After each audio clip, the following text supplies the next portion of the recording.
Jeunesse 3000. Jeunesse 3000, pour une jeunesse éternelle.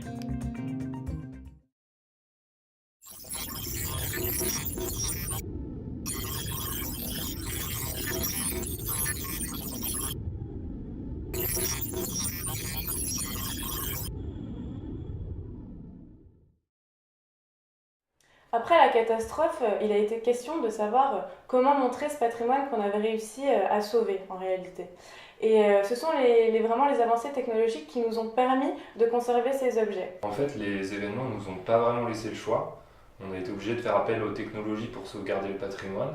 Je trouve ça cool aujourd'hui qu'il y ait des personnes compétentes qui aient pris l'initiative de sauvegarder tous ces objets en fait. Les collections qui ont été épargnées sont d'abord parties en restauration, puis en réserve, et ont été ressorties des réserves et données aux équipes du musée pour qu'ils puissent les scanner et en créer des copies holographiques. Je pense qu'aujourd'hui le musée il continue vraiment à poser des questions à ceux qui le visitent, mais que la forme elle a vraiment changé.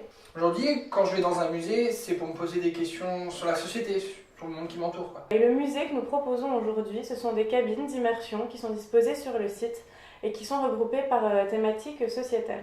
Moi j'ai une formation d'ingénieur médiateur, ça veut dire que je plonge le visiteur dans l'univers de l'œuvre. Je suis jamais en contact direct avec lui en fait. Je suis derrière les machines, je programme des dispositifs immersifs et je rajuste les contenus de ces dispositifs en fonction des découvertes et des avancées archéologiques. Donc dans ces cabines, le visiteur peut choisir l'objet qu'il veut.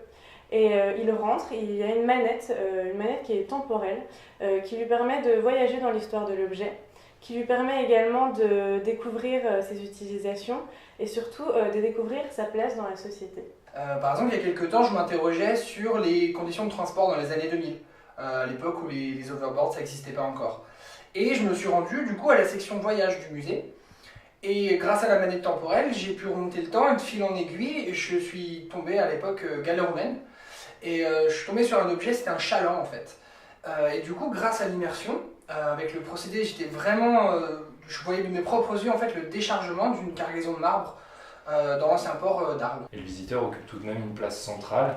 Le voyage doit être le plus réaliste possible. Du coup on peut aujourd'hui toucher, manipuler, actionner les objets, et voilà, sans avoir peur de les casser ou de les détériorer, donc ça c'est vraiment bien.